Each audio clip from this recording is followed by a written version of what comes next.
Hebrews chapter 9.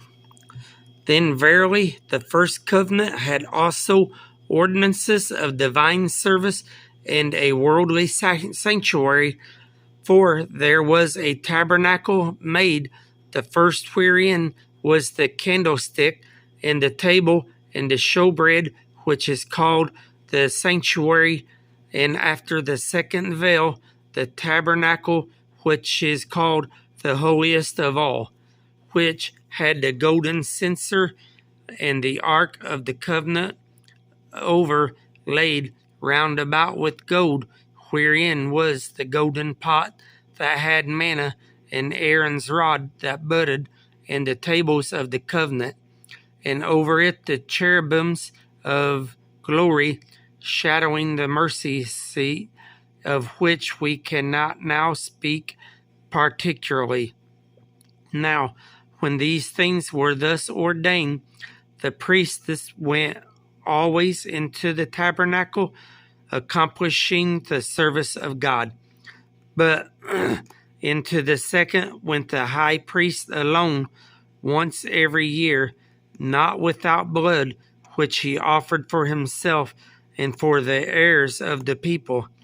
The Holy Ghost, this signifying that the way into the holiest of all was not yet made manifest, while as the first tabernacle was yet standing, which was a figure for the time then present, in which were offered both gifts and sacrifices that could not make him that did the service perfect, as pertaining to the conscience, which stood only in meats and drinks and divers washings and carnal ordinances, imposing on them until the time of reformation. But Christ being come in and high priest of good things, to come by a greater and more perfect tabernacle, not made with hands, that is set to say, not of this building, neither by the blood of goats and calves, but by his own blood he entered in once into the holy place, having obtained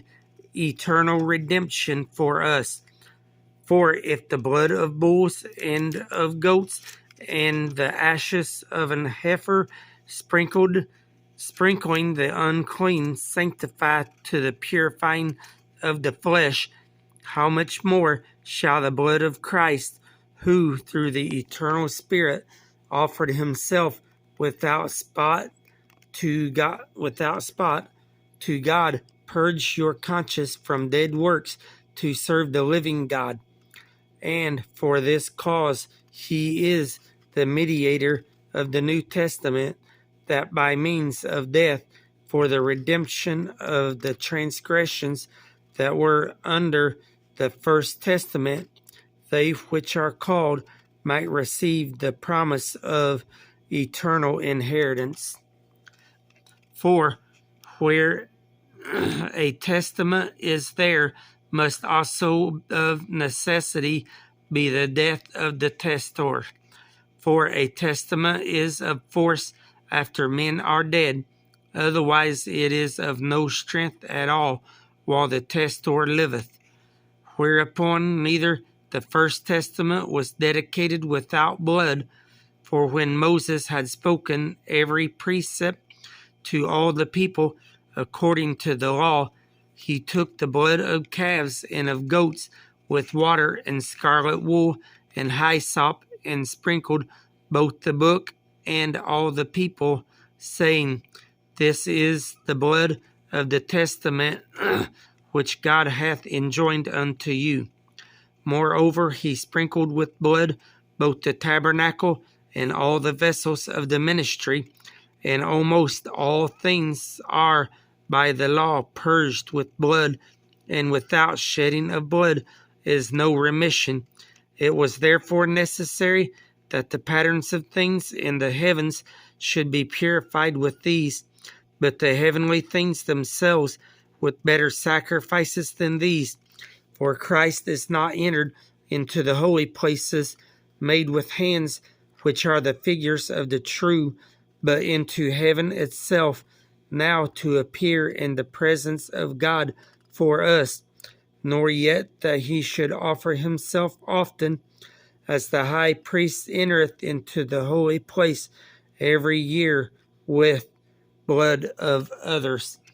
For then must he often have suffered since the foundation of the world. But now, once in the end of the world, he hath appeared to put away sin by the sacrifice of animals. And as it is appointed unto men once to die, but after this the judgment. So Christ was once offered to bear the sins of many, and unto them that look for him shall he appear the second time without sin unto salvation. And that was Hebrews chapter 9.